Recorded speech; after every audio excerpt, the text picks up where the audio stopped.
តបលីទីបំផុតខ្ញុំបានជួបលោកពេលនៅរស់ហើយ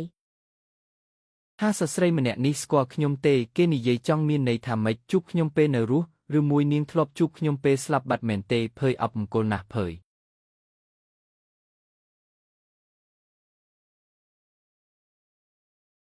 ព្រះអង្គស្រីម្នាក់នេះរៀបចំខ្លួនចម្លែកជើងនាងមិនឲ្យមើលទេបែរក្រោយទៅគូជីងអ៊ីងឯងចូលចិត្តសោយសុកមែនបានត្រឹមពួនពីក្រោយសัตว์ចម្លែកនេះ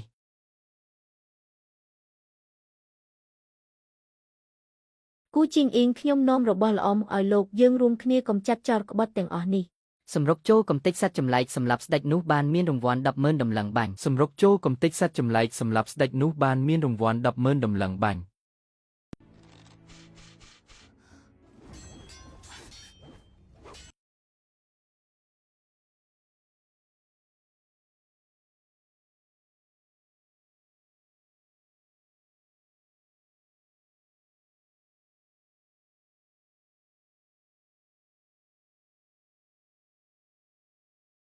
ទេវតាជីងអ៊ីងបំពេញហើយសូមអភ័យទោសតោះទៅយកសម្ភារៈបងប្អូនទាំងអស់គ្នាសម្រាប់ពួកតបក្បត់ការពារព្រះអង្គតោះសម្រុកចូលឈប់សិន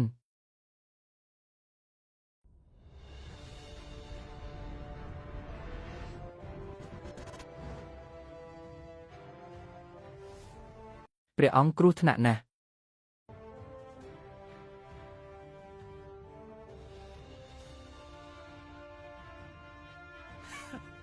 គូជីងអ៊ីងតាមពិតឯងចូលចិត្តលេងអញ្ចឹងនៅទីនេះសុទ្ធតែជាប្រុសនាងស្លៀកពាក់លិចលើចំហក្រោមនេះជាល្បិចស្រីស្អាតរបស់ឯងកុំបារម្ភមនុស្សរបស់យើងនឹងសោយសុខជាមួយនាងជំនួសឯងអាស្ដេចល្ងីល្ងើហ៊ានប្រមាថទេវតាឯងត្រូវតែស្លាប់ស្អីគេ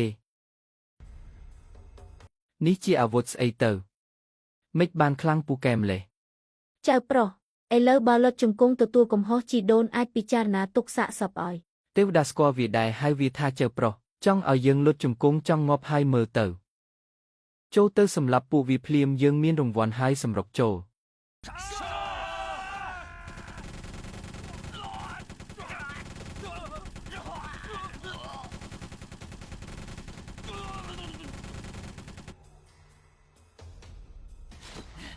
នោះគឺជាអាវុធស្អីទៅមិនបានខ្លាំងយ៉ាងនេះកន្ធាយព្រៃនេះហៅថាកេតលីងមនុស្សដែលខ្លាចងាប់មិនទុកជីវិតបងប្អូនជារឿងសំខាន់ហេតុអ្វីបងប្អូននៅតែលក់ជីវិតឲ្យគេទៀតស្រីចង្រៃចង់ញុះញង់ហេះសម្រុកចូល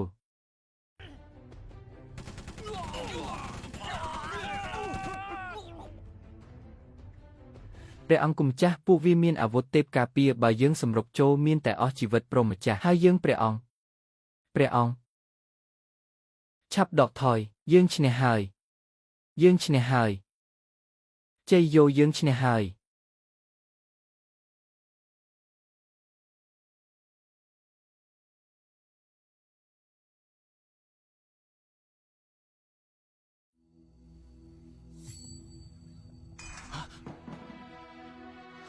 ពួកយើងឆាប់អរព្រះគុណទេវតាជួយថែរក្សាយើងលីអានអរព្រះគុណទេវតាអរព្រះគុណទេវតាអរព្រះគុណទេវតា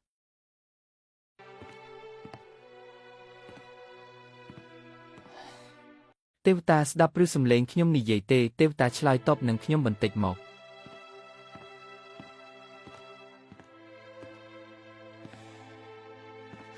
ទេវតាឆ្លើយតបនឹងខ្ញុំបន្តិចមក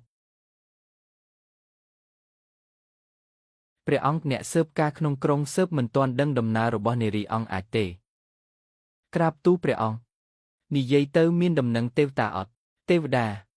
ក្រោយពេលទេវតាជួយយើងវាយបំបាក់ស្ដេចនាងវាងស្រាប់តែទូលបង្គំឃើញផ្ទាល់ភ្នែកទេវតាខ្លាយជាពន្លឺខ្លាំង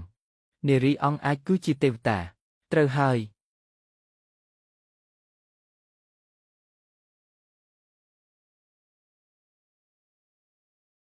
ទេវតា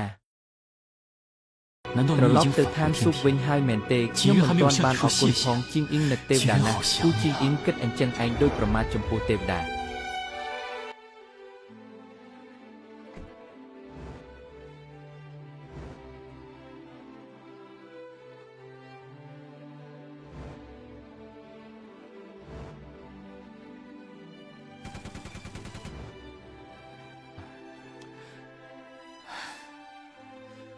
តើខ្ញុំគួរធ្វើអ្វីដើម្បីបានជួបទេវតាទៀត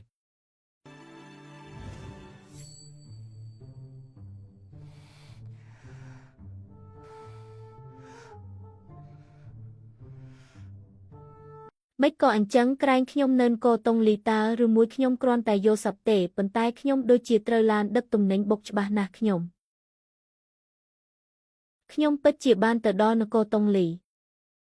ឬមួយ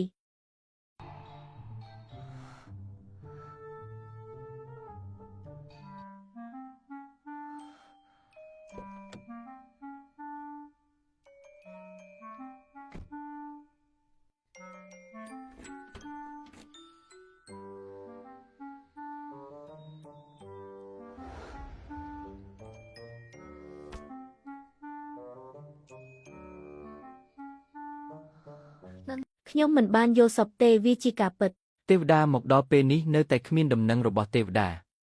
ជីងអ៊ីងបារម្ភខ្លាំងមែនទែន គេបារម្ភពីខ្ញុំមិនបានបេះដូងខ្ញុំលោតញាប់ម្លេះលោកគឺគូលោកគឺគូជីងអេង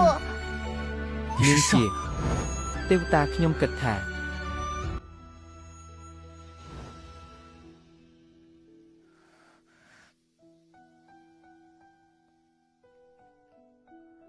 តើទេវតាឈប់គិតពីខ្ញុំហើយ